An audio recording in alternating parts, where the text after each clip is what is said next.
Oke, Assalamualaikum warahmatullahi wabarakatuh. Nama saya Andika Surya Diwinata, NRP 105191000013. Nah, jadi di sini saya akan menjelaskan atau akan mereview propeller, yaitu sebuah microcontroller yang mana menggunakan chip P2X8C4M64P. Oke, jadi apa sih itu propeller? Jadi propeller yang saya gunakan adalah propeller 2, yaitu adalah sebuah microcontroller multicore untuk sistem tertanam yang memberikan pemrosesan paralel berkecepatan tinggi dengan konsumsi arus rendah dalam paket yang kecil. Jadi ukurannya sangat kecil, istilahnya seperti chipset pada HP lah, kurang lebih. Tapi ini lebih compactnya atau lebih nggak wah prosesor atau chipset di HP.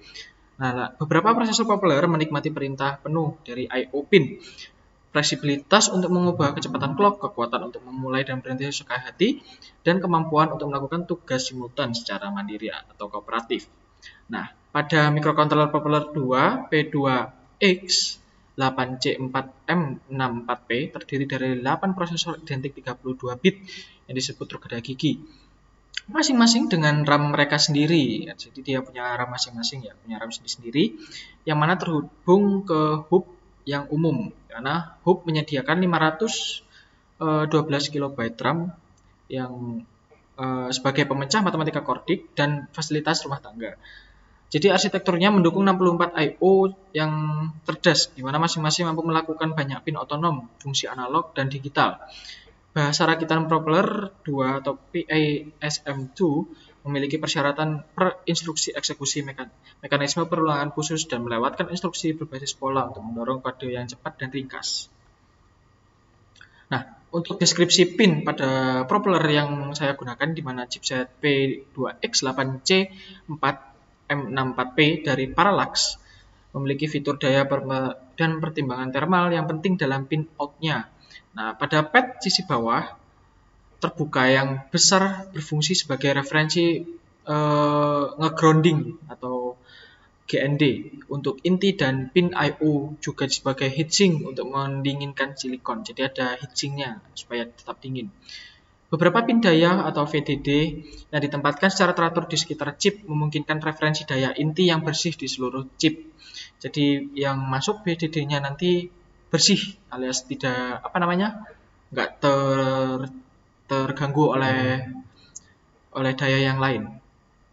Lalu ada beberapa pin daya I/O, yaitu yang di VXXYY, kalau bisa dilihat di gambar di sebelah kanan, itu ditempatkan secara teratur di sekitar chip yang memberikan fleksibilitas untuk yang terisolasi, referensi daya ultra stabil yang diperlukan untuk operasi I/O dan ADC yang bersih. Nah, jadi seperti pada VDD tadi, supaya tidak tercampur oleh arus yang lain. Nah, untuk pin description-nya itu ada ground, di mana exposed pad underside of chip. Jadi dia untuk ground, ya, istilahnya. Ada test, ada VDD, ada P063. Nah, sebagai direction-nya I/O, yang dimana dia voltasenya 0 sampai 3,3. Ada VXXYY, yaitu voltasenya 3,3. Ada XO, ada XI, ada Reson. Nah, lalu untuk spesifikasi singkatnya, yaitu ada 32 bit microcontroller dengan MCU 32 bit microcontrollers dan kecepatan 180 MHz dan dengan 8 core 8x90 MIPS MCU with 544 KB RAM dan 64 kali 14 bit ADC, yaitu konverternya. Ada komparator, ada I2C, SPI atau UART, Smart I/O, video TQ-FP100, lalu dia TA-nya dari -14 to 105.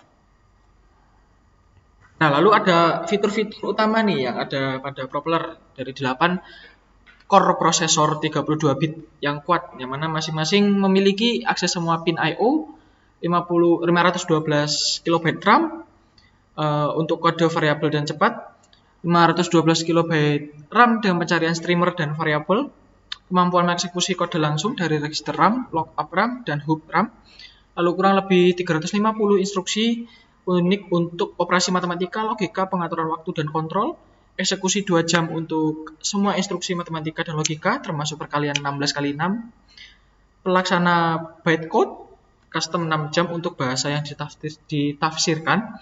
Kemampuan untuk melakukan streaming hoop, RAM, dan atau lookup RAM ke DAC, dan pin atau modulator HDMI.